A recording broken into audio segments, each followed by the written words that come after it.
Bismillahirrahmanirrahim. On behalf of the Jordanian Ophthalmological Society and the CTI Center, I'd like to thank Orchidia Pharmaceuticals for sharing with us this educational webinar. As you know, today's webinar is about retina. Our guest speaker is Dr. Mu'tasim Al-Lataifi. Mu'tasim Al-Lataifi is a consultant ophthalmologist and vitreoretinal surgeon. He is the head of department at Prince Hamza Hospital. He is an assistant professor in Faculty of Medicine at the Ashmite University. He had his retina fellowship at Joslin Diabetes Center in Boston and another fellowship in retina and vitreous from the University of Louisville in Kentucky. His main interest is diabetic macular edema and retinal imaging. So basically, he will for about 40 to 45 minutes, probably an uninterrupted talk. We will have questions and answers. You can type them. We have some polls, and at the end we can unmute those who raised their hands, and we can make the discussion. So please, Dr. Mu'tasim, go ahead. Thank you, Dr. Ibrahim. Assalamu alaikum جميعا. وكل عام وأنتم بخير. رمضان كريم وكل عام وأنتم بخير على عيد الفطر القادم. I would like first to thank the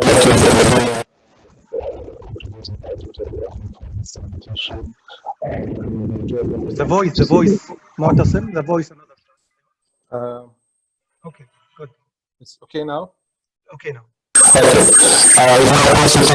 Jordan Ophthalmic Society for supporting these educational events.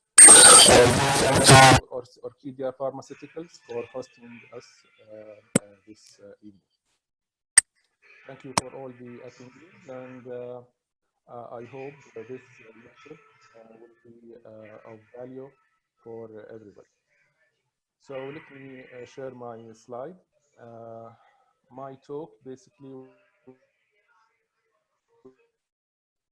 about the management of proliferative diabetic retinopathy, and I would concentrate on the role of anti-VEGF. And I have no financial disclosure related to any product mentioned in this lecture. First of all, let's go and remind ourselves with some epidemiology about the diabetes. We all know that we are in the COVID-19 era and everybody is talking COVID-19, but we should all remember that diabetes and its complications, it's still a major cause of morbidity and mortality worldwide, and the incidence is on the rise. And it has been estimated that diabetes and diabetic retinopathy is the leading cause of new cases of blindness in the United States in the working age group. And here in Jordan, I think the other areas of Middle East probably has the same condition. The last study, the RAP study by the WHO and Dr. Muawiyah stated that the second cause of blindness in Jordan, in the north area of Jordan, is diabetic retinopathy. So it's a major issue worldwide and in our area. It has been estimated in a global meta-analysis in the Western countries and Asia. Mu'tasim, can you raise your voice, please? Is this okay now? It is better now because the attendees. It's okay now. Well, this is very good. Okay. Okay. So it has been estimated by a global meta-analysis that there's 1 out of 3 of patients with diabetes has some sort of retinopathy. And among those patients with the retinopathy, 1 in 10 has a vision-threatening retinopathy. I mean by vision-threatening retinopathy is PDR, proliferative diabetic retinopathy, and DME. So it's a major issue. This slide only just give you an insight about the rising numbers we are talking about tens of millions of increasing patients with diabetes in our area, in the Middle East and North Africa, and the other areas are not much better. why do we need to focus on proliferative diabetic retinopathy? Because it's one of the major causes of vision loss and irreversible vision loss in patients with diabetes. Vision loss has a great impact on patients' life. It has a great impact on social integration. It has impact on independence, loss of independence, physical well-being, and social well-being. So in one of the studies done by the IDF, the International Diabetes Federation, it found that diabetic retinopathy is only the fourth among the factors that reduce the health-related quality of life for patients. It's more than angina, more than amputation. It's diabetic retinopathy. So we are talking about a major issue. A brief reminder for everybody about the staging of diabetic retinopathy. We know diabetic retinopathy is not a single entity. It is a multi-staged disease, starting from no diabetic retinopathy, no changes, passing through several stages until we reach the proliferative diabetic retinopathy stage with all its complications and visually significant sequelae. This slide also tells you that the longer the duration of the diabetes, the more you go into diabetic retinopathy, the higher the risk to develop the proliferative diabetic retinopathy, the more the ischemia you develop along that course. So this is really very crucial to understand about patients with diabetic retinopathy. It is not a static disease, it is a progressive disease. We will be very happy when we see patients in the clinic like this with very minimal changes. But if we leave them without proper screening and follow-up, we will have them like this, which is the advanced form of proliferative diabetic retinopathy, where we see retinal neovascularization and vitreous hemorrhage. So before I go deep in the lecture, I would like first to have your insight, to just let me know from you, dear attendees, what is the percentage that you face in your daily practice among your clinic patients of patients with proliferative diabetic retinopathy? I will give you just 30 seconds probably to answer.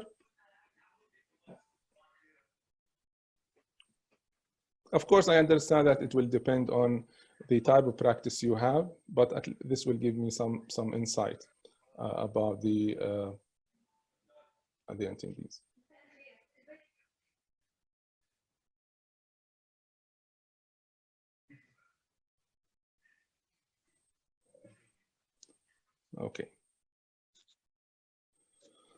Okay, so we are talking about how more than 2/3 of the attendees, probably 3/4 of the attendees, see less than 35% of patients with the proliferative diabetic retinopathy. That means most of the attendees are probably the general ophthalmologists rather than the medical retina or retina surgeons, which is fine. This lecture is not for retina surgeons. It's not for retina specialists. This is for general ophthalmologists and residents. Let's remind ourselves with the basic pathophysiology behind diabetic retinopathy. Diabetes, the major metabolic derangement is hyperglycemia, but this is not the only thing that causes the pathology.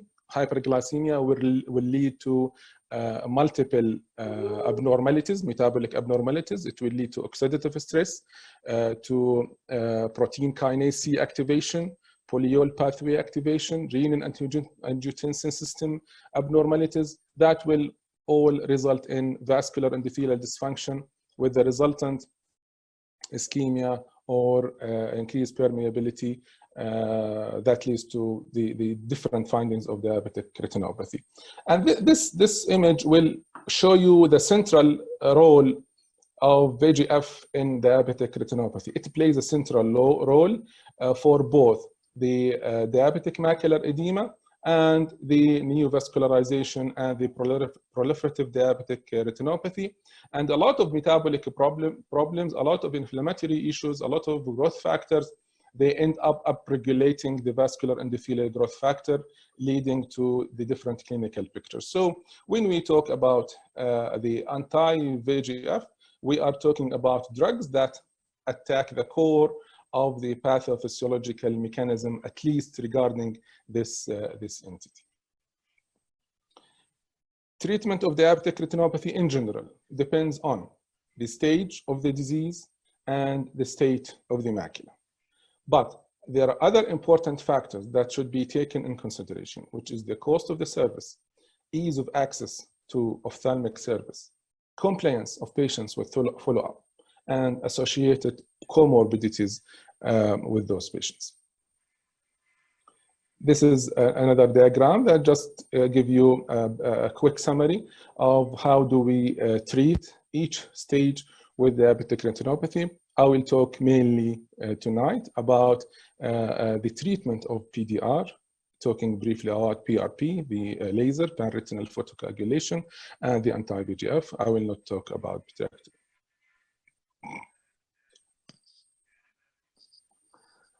Let me now just ask you this question and see what I'm gonna answer. This is a patient, 35-year-old patient with type 1 diabetes with a fresh neovascularization at the disc without DME. So how do you initially approach this patient? You have either full PRP with a single spot machine, full PRP with pattern laser machine, monthly anti-VEGF, or combined PRP with anti-VEGF.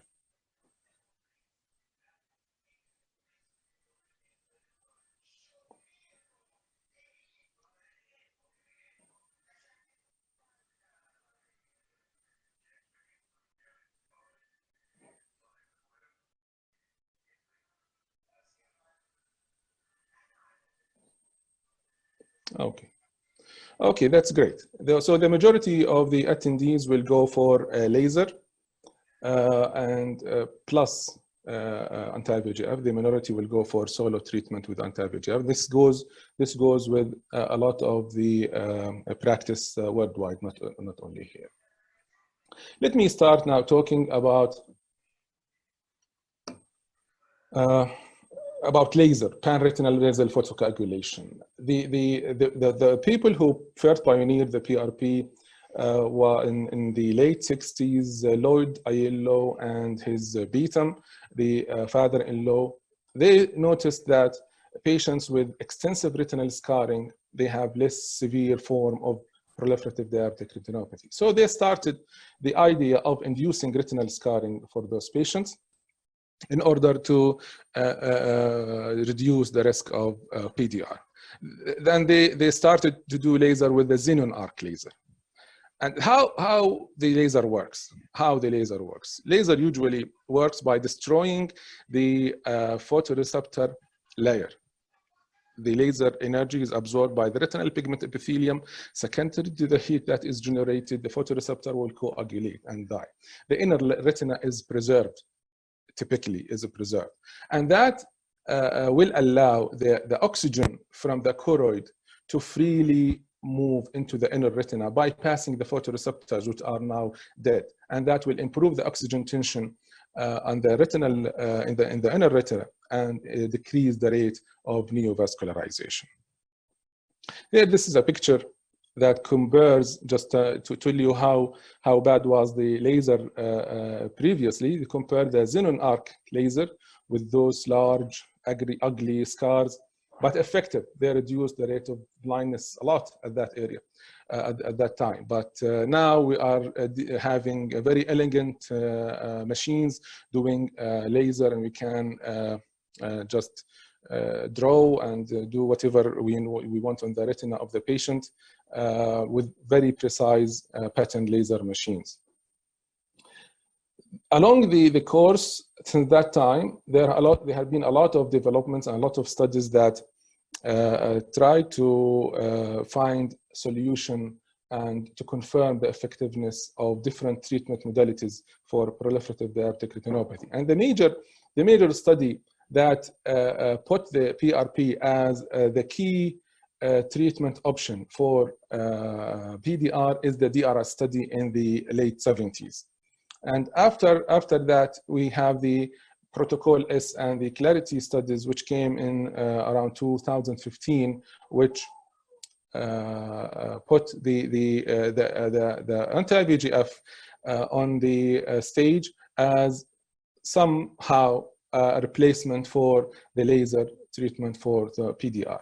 So the DRS study that was done in 70s concluded that both argon laser and xenon arc laser can reduce the rate of vision loss by more than 50%. And accordingly, PRP became the standard of care for PDR and severe NPDR, as shown later in the ATDRS study. The ATDRS study, it was part of it was to study the PRP in high-risk patients and in severe NPDR patients. And the ATDRS study also confirmed that the early treatment with PRP in severe non-proliferative diabetic retinopathy or less than high-risk PDR may be beneficial, especially in type 2 diabetes. And it is stressed on the fact that high-risk PDR should be treated with PRP without delay. However, it mentioned that visual loss may occur after PRP. So after that, we now know that PRP is the golden standard as treatment option for patients with PDR. What are the pros and cons for PRP? PRP is a non-invasive technique. There is no risk of infection. It's effective with long-lasting effect, and it has been studied over tens of years. It's an outpatient procedure with low cost, less need for frequent visits once it is finalized. However, it causes significant visual peripheral field loss, and it causes also night vision difficulties. It has high risk to develop the macular edema. Also, if done improperly, there is a risk of macular damage. Certain uncommon cases, we may have choroidal neovascular membrane formation or choroidal effusion. So keeping those in mind, we'll now go to study the anti-VEGF and see what are the studies that mention that anti-VEGF are effective to treat PDR.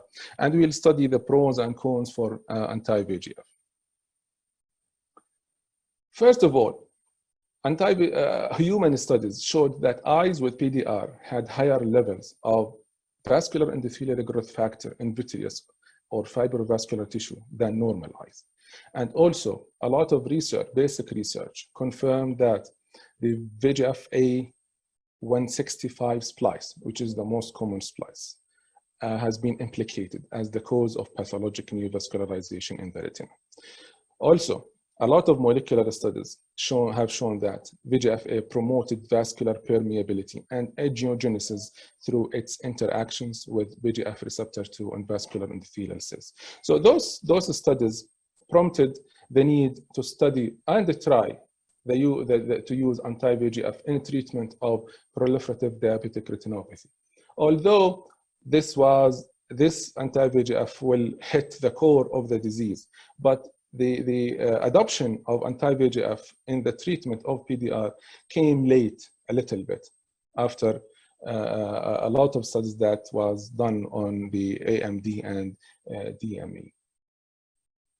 So I will study the anti-VEGF in PDR, divided it into 4 categories. The use of anti-VEGF in fresh NVDs or NVEs, the use of anti-VEGF in vitreous hemorrhage. What about the preoperative use of anti-VEGF before vitrectomy? And the story of anti-VEGF in tractional retinal detachment. The interest in anti-VEGF in neovascularization, fresh neovascularization, started with the Macugen Diabetic Retinopathy Study Group. Studied 16 eyes of PDR. 13 out of those eyes received bigaptinib. And they noted that 8 of those eyes underwent regression of the new vascularization, and that was in 2006.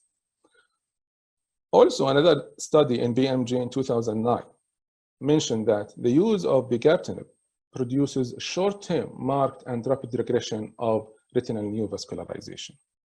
Once the Avastin became available to use as an intraocular injection after it's trying to use it in AMD, also they try to use it in PDR. So there are a lot of research on Avastin, bevacizumab in PDR.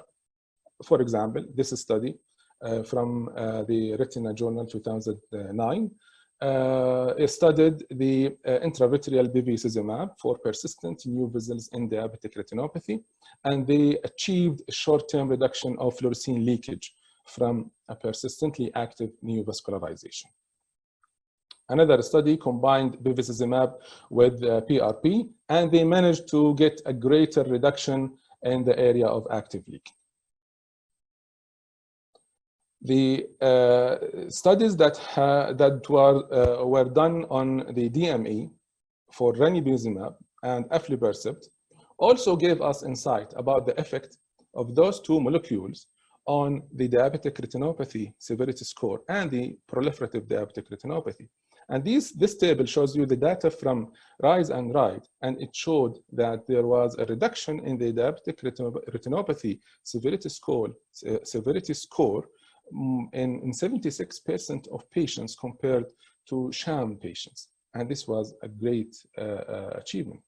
Also, the studies, the data from the VIVID and VESTA, which studied the aflibercept in DME, mentioned similar finding, which found that there is a reduction in the diabetic retinopathy severity score in more than 1/3 of patients, and this was maintained throughout the whole study period.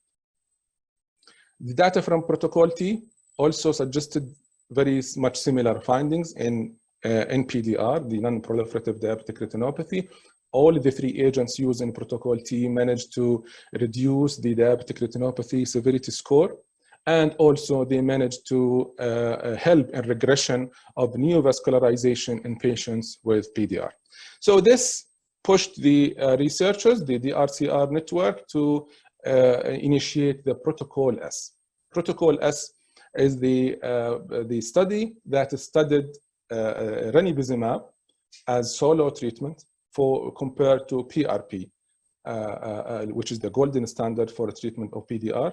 And this was a non-inferiority study, and at least to confirm that they are similar in the result.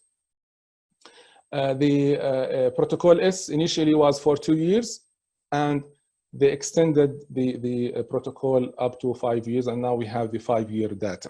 I will not go deep in the Protocol S, but I will highlight certain important findings that will help us in deciding when to use anti-VEGF versus PRP when treating patients with PDR.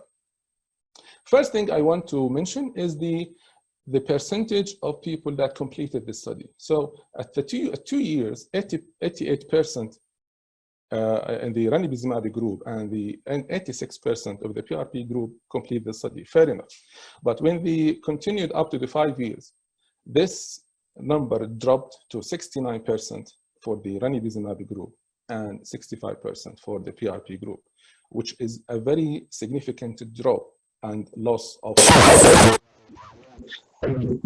two sets of patients wanted to continue.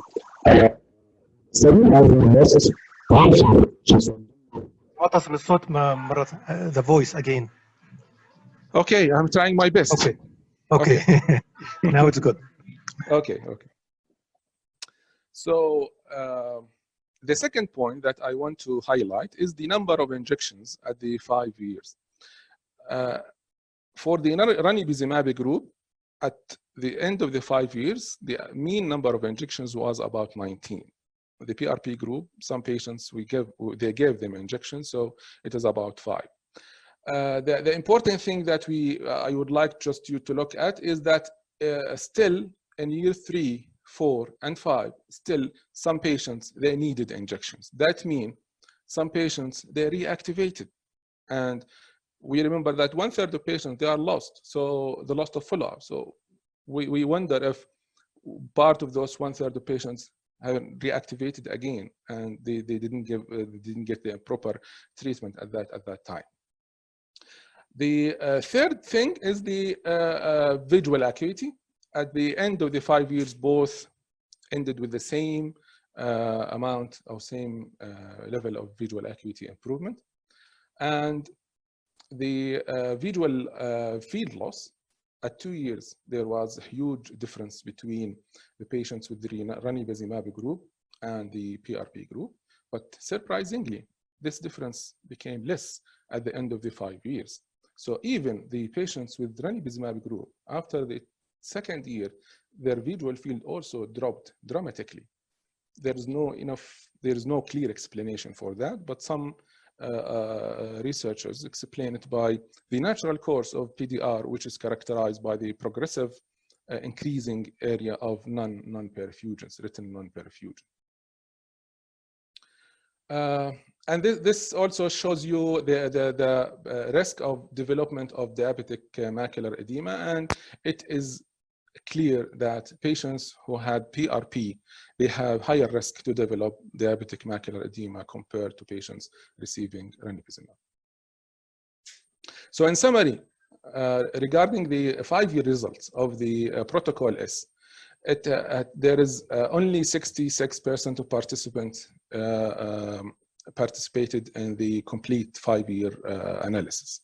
The ranibizumab has more follow-up visits, more number of injections. We have only we did only 2 PRP sessions in average for patients who received PRP. Vision is the same at the end of the 5 years.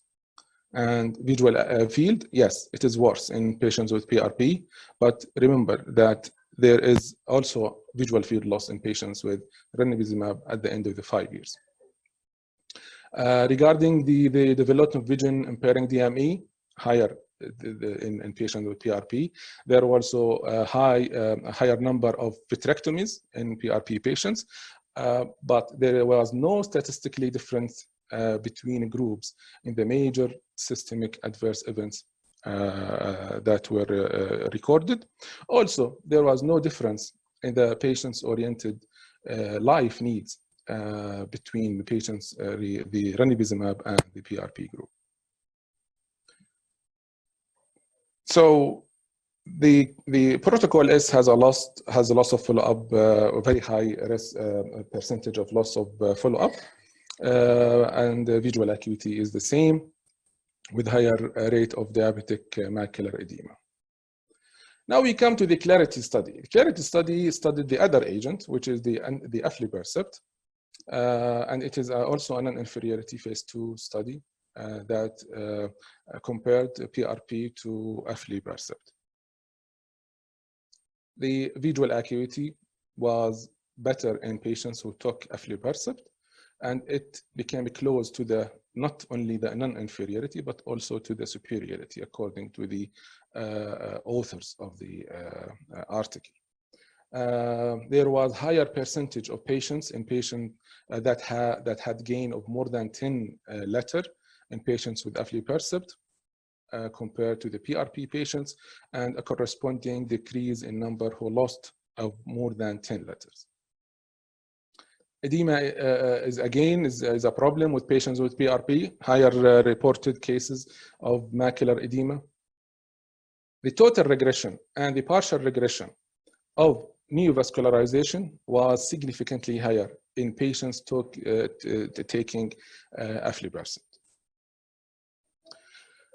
So both studies showed us that ranibizumab and aflibercept are not inferior to the PRP in the management of PDR.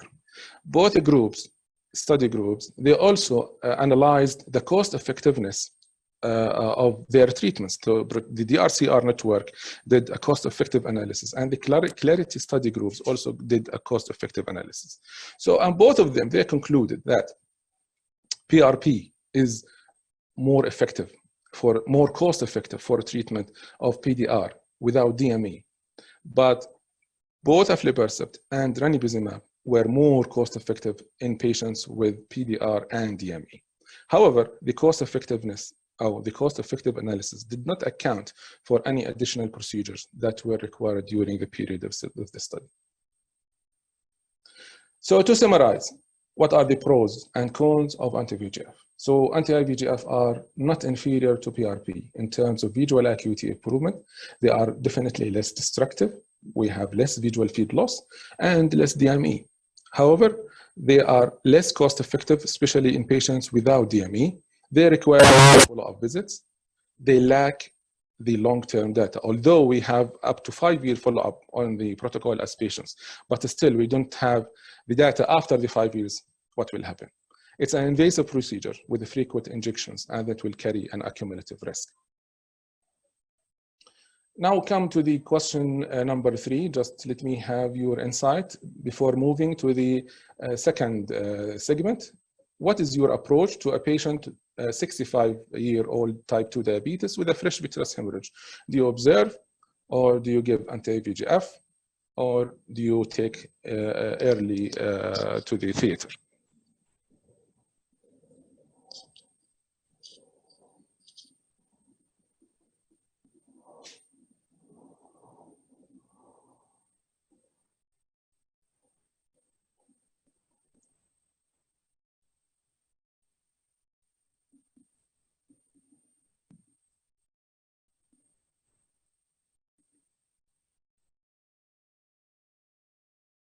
Okay, so the majority of the attendees will observe and then do full PRP. Fair enough. This is the according to the protocol treatment, and the good percentage will do anti-VEGF. Minimal, with the minority will do surgery early. Anyway, we'll discuss that in a moment. What about the use of anti-VEGF for vitreous hemorrhage associated with PDR? As you know, in eyes with vitreous hemorrhage due to PDR, PRP is not possible until the blood clears or vitrectomy is performed. So we think anti-VEGF therapy can be used there. Instead of waiting, we can start using anti-VEGF to treat the underlying PDR. But we should know that it may not reduce the need for vitrectomy or remove the non-clearing vitreous hemorrhage. And that was confirmed by the RCR network protocol N. And this protocol studied the rate of vitrectomy after intravitreal anti-VEGF for vitreous hemorrhage. This study carried on 261 patients, received either, with the vitreous hemorrhage, of course, received either ranibizumab or saline for 3 consecutive injections. There was no difference in the rate of vitrectomy by the week 16 after 4 months. However, the group that received the ranibizumab were more likely to complete the PRP without the need for vitrectomy, and the visual outcomes favored the ranibizumab group. So in general, when we consider anti-VEGF for patients with vitreous hemorrhage, we should put in mind that we are treating the underlying PDR, not treating the vitreous hemorrhage. And we should not consider anti-VEGF as a treatment for the hemorrhage and expect faster resolution. So this protocol stated that, and other research also did not find any difference between the rate of vitrectomies in patients who received ranibizumab or patients who did not. What about the anti-VEGF in the preoperative period? We all know that vitreous hemorrhage is the most frequent complication after pars plana vitrectomy, and it may reach as high as 70%, 75% in certain cases. But a lot of papers have been published on the use of anti-VEGF, mainly the bevacizumab, before the surgery. And they published a reduction in the rate of post-operative vitreous hemorrhage by 13 to 25%. Not only the rate of vitreous hemorrhage also improved. There are several papers also stated that the rate of intraoperative complications in terms of retinal iatrogenic retinal breaks, the duration of the surgery, the ease of peeling of the tractional membranes, also that those improved after the use of the intravitreal bevacizumab before the surgery. But now the question is, when to give it? This is a debatable issue. This is a debatable issue. People say 1 day before, and the other research says up to 10 days before. However, we should know that there is a risk of development or advancement of tractional detachment soon after we administer intravitreal Avastin or anti-VEGF before the surgery in about 5% of cases. So timing is very important. We should make sure before giving patients anti-VEGF that they are medically cleared. We should make sure that this patient is going to have surgery. Otherwise, he will be at risk of progression of his tractional detachment.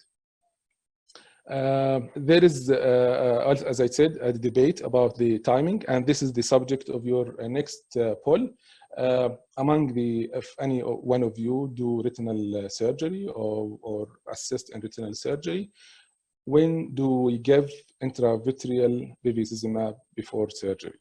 1 to 3 days, 3 to 5 days, or 5 to 10 days?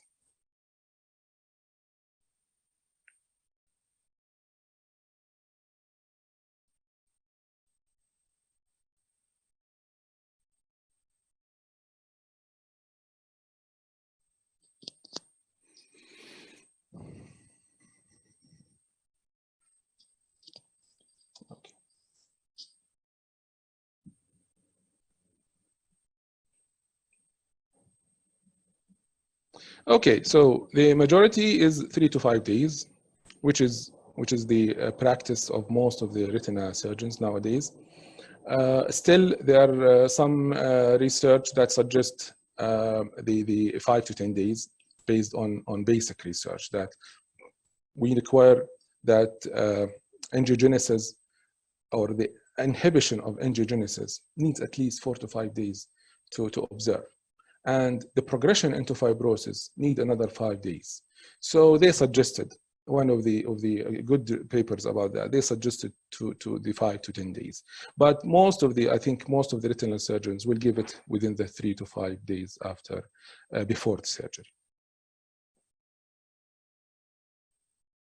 And last thing, just I need to comment on is, what about the anti-VEGF in patients with tractional retinal detachment, or what we call the crunch syndrome? There is an evidence that intravitreal injection of anti-VEGF drugs may increase the risk of tractional retinal detachment of the retina. And as I told you, we are talking mainly about bevacizumab because it is the drug that had been widely studied in the surgical context in TRD and preoperative for vitrectomy. So bevacizumab has been shown to increase the risk of fibrotic complications, and the progression of TRD has been observed. Also, a fibrotic switch has been observed in diabetic fibrovascular proliferative membranes after bevacizumab. So why does that happen? It happens because the fibrovascular membrane has two components, the fibrous component and the vascular component. Each component is controlled by a different growth factor. So the fibrous component is controlled by the connective tissue growth factor, the CTGF, and the vascular component is controlled by the VEGF, the vascular endothelial growth factor. A balanced ratio is important to keep the fibrovascular formation in form and stable. But when we administer vascular endothelial growth factor, this balance will be deranged. So vascular endothelial growth factor will be inhibited, and that will leave the stage for the connective tissue growth factor to work, and that will increase the fibrotic component of the tissue and increasing the contraction and leading to progression of the TRD. However, the recent review by the DRCR network for all the protocols, the protocol I, protocol T, and protocol S, they did not show any increased incidence of TRD in patients received anti-VEGF. We should take this piece of information with caution because patients who were enrolled in protocol I, T, and S patients with TRD or severe TRD, macula involving TRD or macula threatening TRD were excluded from those protocols. So if the patient has a small TRD that is away from the macula, that is stable and not progressing, this review found that the administering anti-VEGF, aflibercept or ranibizumab for the treatment of diabetic macular edema will not increase the risk of progression of that tractional detachment. So in conclusion, anti-VEGF are important group of agents in PDR patients, addressing the main driving factor for angiogenesis. PRP is still the treatment of choice for PDR, including all its complications whenever possible. Anti-VEGF use is not inferior to PRP and is associated with better visual acuity and lower field loss. Decision to use of anti-VEGF as solo treatment for PDR should be individualized, taking in considerations presence of DME, cost of service, and follow-up compliance. Anti-VEGF agents are important adjuvants in the management of vitreous hemorrhage and for vitrectomy. Caution should be played when using anti-VEGF in patients with existing TRD. And thank you very much. And I am ready to receive your comments and questions. Thank you, Dr. Matan, for this interesting presentation. And now we open the door for questions. As you know, we have many ways to ask. Either you can ask your question directly in the Q&A. If you can't, you can just write in the chat box, or you can raise your hand and we can unmute you. All right. So, any questions? Let me see.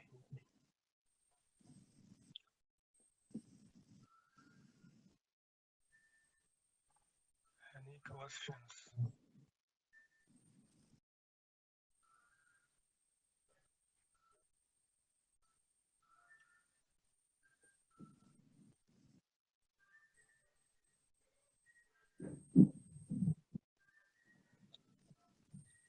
So,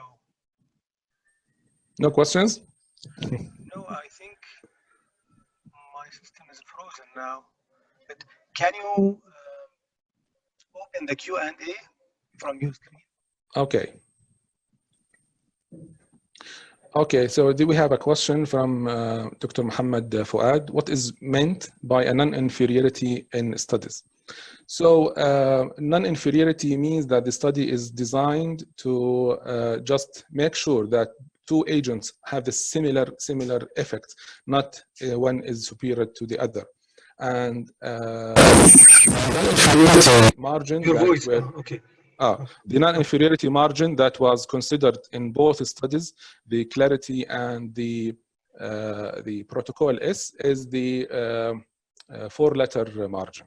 So if the difference in visual acuity is within the 4-letter margin, then so both medications or both treatment options are the same. But if one exceeded the 4, then the story is different. So from Bright Shatnawi, if you have a cataract surgery in a diabetic patient, will you give him anti-VEGF before cataract surgery?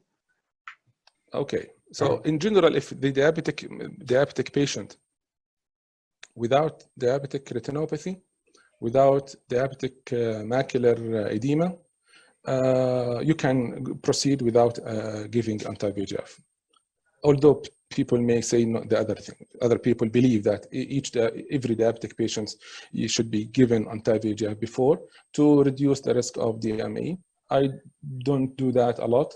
If I'm sure that the patient is free of DME and doesn't have PDR, then I proceed without anti-VEGF. But if the patient has DME or PDR, yes, I go ahead and administer anti-VEGF either before the cataract surgery or at the time of cataract surgery. And that will help in the reduction in the progression of both PDR and DME, because inflammation is an inciting event for both to progress. So we'll continue with the written questions. Presence of subhyaloid hemorrhage can categorize diabetic retinopathy as proliferative? Yes or no? Okay, subhyaloid hemorrhage in the context of diabetic retinopathy, yes, it is a diabetic retinopathy. It's a proliferative diabetic retinopathy. But if we are dealing with a patient, yes, who is diabetic, but the other eye is free and his retina doesn't have those classic diabetic changes or terms of hemorrhages and venous changes, then you should probably stop and ask yourself, is this really a subhyaloid hemorrhage related to his diabetes or something else? He's prone to other types of subhyaloid hemorrhage. So we'll take the whole picture as a whole. If we are dealing with a patient with severe, for example, severe NPDR in one eye and the eye with subhyaloid hemorrhage has a lot of diabetic changes and we observe subhyaloid hemorrhage, yes, we will consider this as part of his proliferative diabetic retinopathy until proven otherwise. Another question. Was it better to have combination arm, the protocol and clarity? From Ibrahim Shhade. This is a different study now. Probably the results already there. The PRIDE study for the ranibizumab compared the ranibizumab as monotherapy versus PRP as monotherapy and combined ranibizumab and PRP. And they also found that monotherapy is better than combined and PRP alone in terms of reduction on the size of the new vascularization, but the final visual acuity for the combination or the monotherapy was similar, but the size of the new vascularization regressed more with the ranibizumab monotherapy. This was a 12-month study. Okay, the next question is, do you prefer Pascal for PRP or the regular, Yeah, single spot. Okay. The pattern laser has its tempting features. It's a quick and neat type of laser. However, the secondary analysis done by the Protocol S researchers, they found that patients who had pattern laser, they have higher risk of progression in their PDR compared to patients who received a single spot. So it was not a favorable factor in their outcome to have a Pascal or a pattern laser, not Pascal, a pattern laser treatment. But this was only in this protocol. I think there are a lot of research in the literature that compared the pattern laser and the single spot, and if done properly, taking all the parameters correctly, both will give you the same results of control. Okay, I'm seeing if anybody is raising his hand to ask. I'm not sure. So let's continue with the Q&A. You give Avastin in the presence of high IOP, neovascular glaucoma. Okay, so regarding the anti-VEGF and the management of rubiosis, if we are talking about rubiosis alone, yeah, they are effective. But in the management of neovascular glaucoma, they are not effective. We still need to proceed with proper glaucoma treatment. However, injecting anti-VEGF in patients with the neovascular glaucoma will reduce the degree of the anterior segment neovascularization, probably will reduce the post-operative hyphema that may occur in certain patients. All right, next question in the Q&A.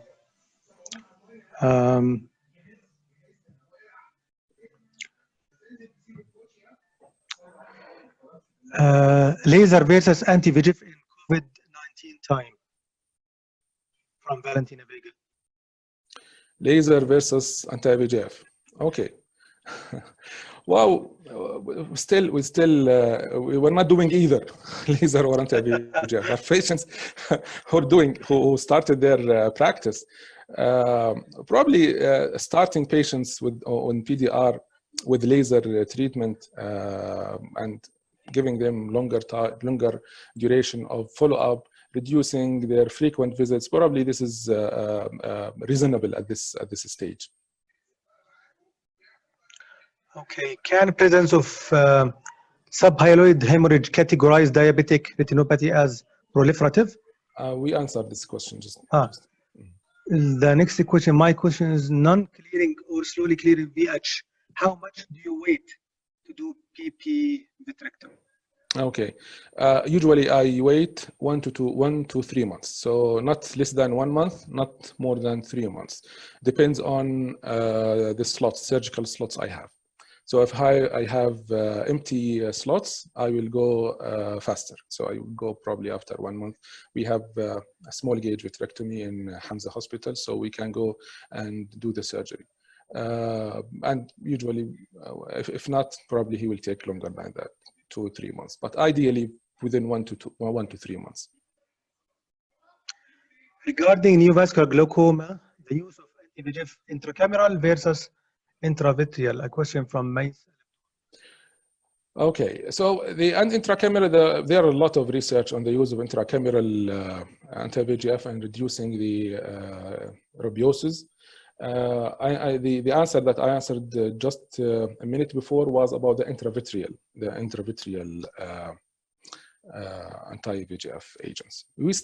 Although we are dealing with anterior segment neovascularization, but we should remember that we are dealing with the posterior segment pathology. So the highest load of VEGF is in the posterior segment. This is why in patients with rubiosis we start with doing PRP. We are addressing the retina in order to treat the anterior segment neovascularization. I think this question probably better answered by patients who deal with the neovascular glaucoma and glaucoma specialists better than me. Dr. Muhammad Janabi raised his hand. Is he with us? Unmute yourself and you can ask your question, Dr. Muhammad Janabi. Do you hear us?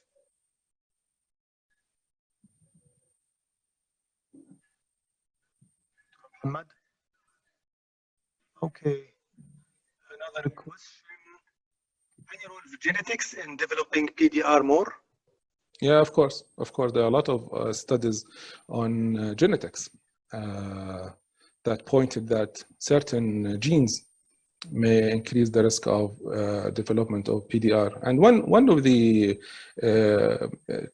things that may contribute to the progression of PDR and related to genetics is the erythropoietin.